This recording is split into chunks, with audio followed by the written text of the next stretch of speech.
Hello, welcome to Lemon Studios, where we talk movies, television, and wrestling. Now, of course, Lemon himself is the Clamone, and this is my review for It, Welcome to Derry, Episode 2. But before we get into that, let's get the house clean out of the way. Share, leave a like, comment, let me know your thoughts on It, Welcome to Derry, and of course, hit that subscribe button as it helps me grow into my YouTube career. I'll greatly appreciate that. All that out of the way. Let's get into it, shall we? So I said last week I should find my book and have it be on the background over here. I can't find it. I don't know if I gave it to a friend for them to read. I just haven't gotten it back because it is a behemoth of a novel, or I still have it at my dad's house. So we'll see. I haven't been to his house in a little bit, but I do have my DVD, or my Blu-ray, I should say, of It Chapter 1. So we got that on the background over here. So yeah, let's just get into it. Really enjoyed the first episode. Didn't love it. I thought it was a really solid episode 1 to a series, especially with how it was welcoming. But now here we are. The show's actually begun.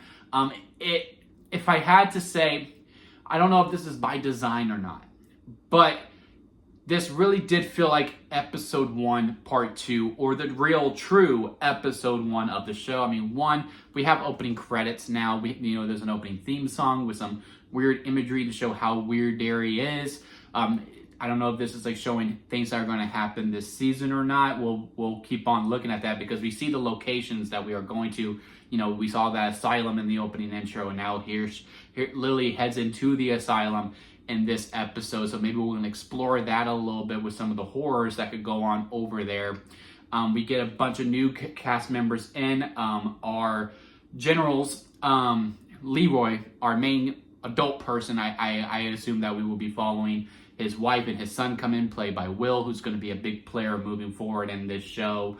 And they come in, we get to meet them a little bit, we focus on them a little bit. One of him and Rich, I believe is his name, the little boy who's like, oh, nice pencil. And then, he's the one who's getting jumped, and it's Will's mom who kind of steps in to help save the day, if you will, from him getting jumped in it. We just really focus on not necessarily re-explaining things, but just some reintroductions, right? Like, we already knew Lily, so she was kind of taking a back seat in this episode a little bit. We already knew Ronnie, so she takes a little back seat in this episode.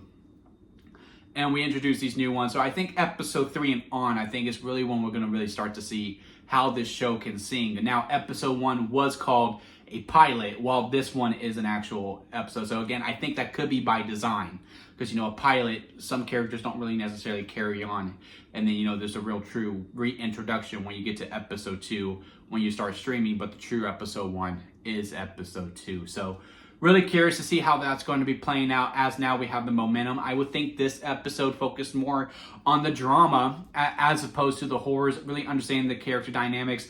This character of Marge, who I didn't think was going to be that much of a presence throughout, I now take that back. I think she's going to be a really true prevalent character, and we starting to see the shades of gray of her, the ones who just yearns for this affection, this validation from these group of girls. And if you were ever insecure as a child, which we all were. We were all insecure, and you have that friend, you just want them to like you, or these group of people, or you understand the hierarchy of your school, and one of them actually gives you a chance, I'm sure way back in the day, then yeah, you're gonna play to them a little bit more. And the way that she has we established in episode 1, she has this crush on this boy, and then another person admits, hey, I think he's starting to look pretty cute as well. And then the other girls, especially the head ones, like, ew, that's disgusting. And, just a little light teasing. It's nothing necessarily truly bad. But then Marge starts doing these jokes, and, it kind of takes it a little far. And even they have to go, chill, dude, it's okay. And then, she's like trying to talk to Lily. She still cares about her. She wants to be her friend. And, she's talking to the girls, trying to get her in. So she is still... And, she meant well in episode 1. It was just how it was presented. And, she's a kid. How else are you going to present it? Like, look, you need to stop being you in order to get in with these girls. Like, you can't just be admitting that you see some weird stuff. And then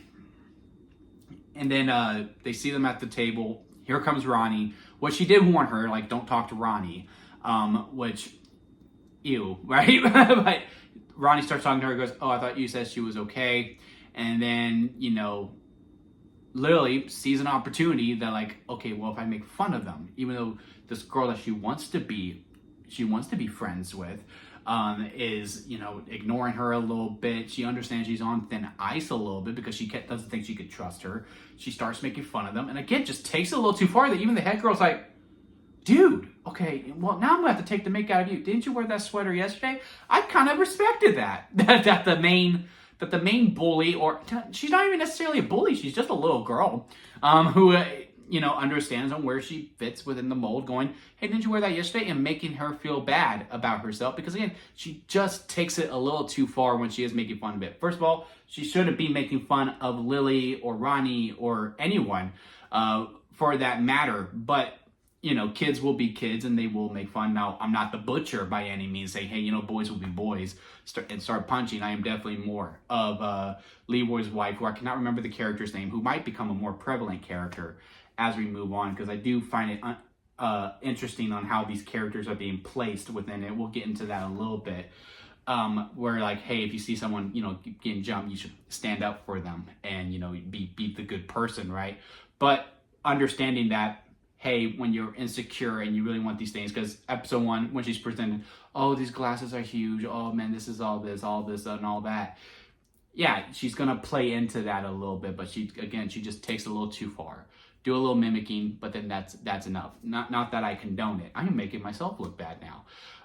But yeah, really interested to see how Marge plays in, and I wonder if the other main girls are also gonna come into a play within the group here as we move forward, because there is some intrigue within that. Now, the other two, the one who said, hey, she had a crush, and then the other one who just says, kind of agrees with whatever the main girl says, but the main girl, she does seem like she has a conscience on her shoulder, where she's like, okay, dude, chill, you don't need to do that. Okay, no, you're going too far, so now I'm going to make you feel bad. Hey, didn't you wear that sweater yesterday? Even though it doesn't matter if she wore that sweater yesterday. Right? But yeah, the dynamics between Lily and Ronnie, they're the only ones who really get horror scenes. Like I said, horror takes a step back in this episode. I will say the execution of these horror scenes, to me, I prefer more than what was in episode 1, where I feel like in episode 1 it was too fantastical, way too big, especially where we establish what Pennywise is when we do get the first It movie. I think the movie projector one was good. I did like that, but the car one to me was a little much, and the fan one was okay. But my main issue was that they were all telegraphed. You could tell when it was going to happen. And I do think it was the same way here. Like, once they cut to Ronnie just laying in bed and listening to them, which they did almost get it a little bit, because I was like, I think Pennywise is going to show up here, because earlier we see her listening in on her dad and her grandma fighting about, you know, hey, these boys are dead and they're going to try to pin it on you. And, you know, that's happening again. But as soon as she puts the covers over herself, I was like, yes, Pennywise is here. And sure enough, that confirmed it. Good little scare, because, again, Pennywise really does like to inflict on when he makes the scares more personal. The mom's dead. Then we cut to Lily in the grocery store, which I would really like to see how they did. I think they did all practically. There were some cuts in there, but, you know, you're seeing the shelves moving through and all that. And it's becoming much more tighter space, and the announcement going off. Now she's in this aisle of just pickles, and then you see her dad coming out again, making it personal as the pickle jars fall. Forms this creature of her dad going out to the attack for her, and that's what sends her to the psych ward, which is or the asylum, I should say. Sorry, and then that's what she was trying to avoid, where she did say, look, I don't know if he wasn't there, even though she did. She knew her dad wasn't there, but she was so scared to go back to that asylum, which she does say to Ronnie earlier on, oh, I thought that was so good, on how, like, look, you tried to protect yourself, but yet you still got, and now here you are. So now you did a horrible thing, and you still ended up where you wanted to be. You messed up. So now she's got to redeem herself whenever she does get out, maybe by episode 5. I don't know if we do it necessarily. Well, no, episode 4. I don't know if we do it by episode 3. So yeah, the scares were really good. I thought they were executed very, very well. I think the drama was really good. I think the character dynamics are done pretty good too. Would like to see a little bit more Will. But the adults here, Leroy and his wife, I wonder if we are going to play with how in Derry that the adults become so numb to the children, right? Because, you know, when we get to it, all the parents suck. They're all awful. And, you know, you can't really defend any of them until, our Losers Club become adults in It Chapter 2. In this one, there are some good ones, like, the butcher seems nice, and the store clerk seemed nice for a little bit until, the pickle incident happens. And then we have Leroy, who we follow, and we have his wife. And Leroy's already starting to become a little bit more short and a little bit more angry and a little more grudged. And the wife even has to call him like, why are you acting like this? He goes, I don't know. I had a day. Like, he's kind of, it's the aura of the town that's forming him and making him change differently, right? So I am curious if that is what we are doing, or again, he is just having a hard time with this case that is going on at his work, and how it turned out to be a whole entire test this whole entire time. I would have quit personally, but then you see some stuff later on, and then our other guy who was just staring at him in episode 1, he gets a nice little arc here, being in the bar with his friends. And oh nope, it's time to go. No, we're just getting started. No, we need to go. And then here comes the waiter going, okay, yeah. And the way they establish, look, if you just follow the rules, you'll be able to have fun. Or you just not follow the rules, but if you just accept what's given to you, you'll be able to have more fun. And it turns out he's psychic. He can sense things. Go, look, we can't just go off by a feeling. And then sure enough, they find a car, which maybe that's where Maddie is, because, he was in a car when he died and there were some skulls in there.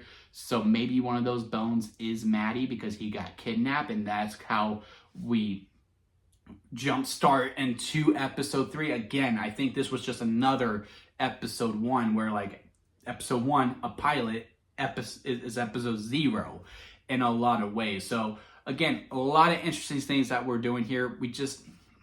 And I'm liking the show, but as such a huge fan of this franchise, of this title, who has read the books, watched all the movies, I should be loving it. And I'm just not there yet. But I do think next week it could solidify that love now that the table is set. We know who our true characters are. We know the dynamics. We know where we are going.